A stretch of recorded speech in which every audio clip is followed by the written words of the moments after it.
bunaqada balonni tugatib qo'yasiz aziz aka. Bu balon tugamaydi. Bu balon nechta testlardan o'tib ketdi. Zo'r ma'lumot bermoqchiman. Yaxshi ma'lumot. Balon sizga qachon ko'p xizmat qiladi? Balonni razval balansirovkalarini ko'pchilik 10 000 kilometrgacha tavsiya berishadi. Agarda sizga imkoniyatingiz bormi, qancha maksimalniy darajada ko'proq, tezroq 5000 kilometrgacha razval balansirovkalarini qilib qo'ysangiz, siz qo'ygan avtoshina Zerix sizga ko'proq xizmat qilib beradi. Ko'pchilikda bitta muammo, ishdagi odamlar 6 dan keyin bo'shaydi.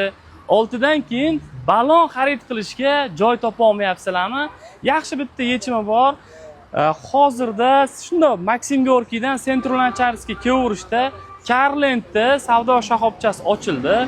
Bu yerdan sizlar bemalol 8 dan 11 gacha balon xarid qilib ketishingiz mumkin bo'ladi. Bunaqa burnout qilishni maslahat bermayman. Maslahat beraman, xalq tanlovi bu Zerix avtoshinasi.